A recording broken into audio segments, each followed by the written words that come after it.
The idea of awakening is something that recurs in many spiritual seekers, different spiritual traditions, and I wanted to briefly explain two very, very different conceptions of what it means to be awake in spiritual terms, and we could summarize these as saying that we have the Hindu conception and the Zen Buddhist conception of awakening.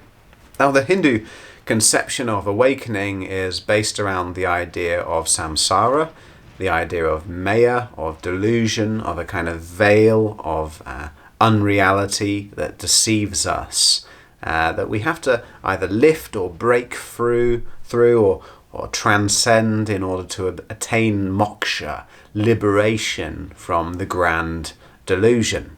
It's an interesting mentality that, funnily enough, does crop up in a lot of conspiracy thinking circles as well. The idea that there is a grand illusion and only the enlightened like myself have seen through the veil, unlike the sheeple, the unenlightened people.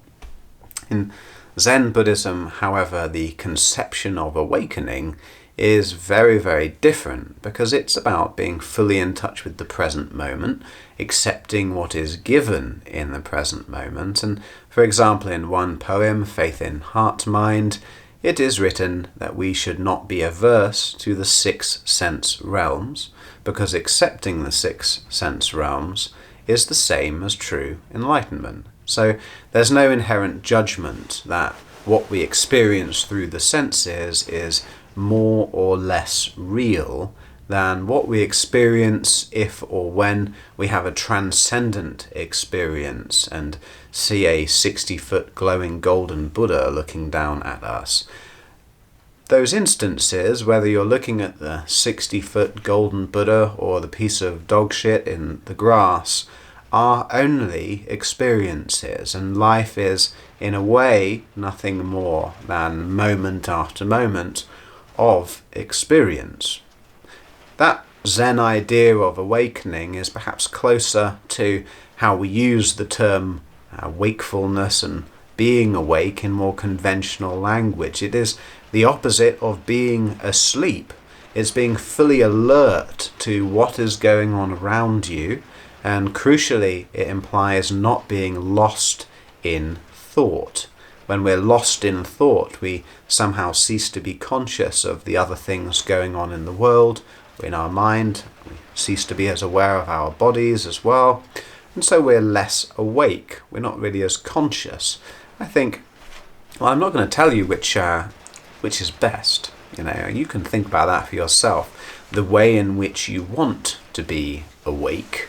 If you think it's possible to break free of the illusion of maya and samsara and permanently attain liberation by transcending the world, go for it.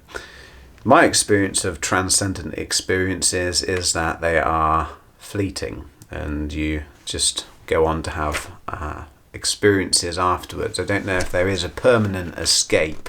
Maybe at death, maybe Sartre was right with no exit, the idea that there is no escape.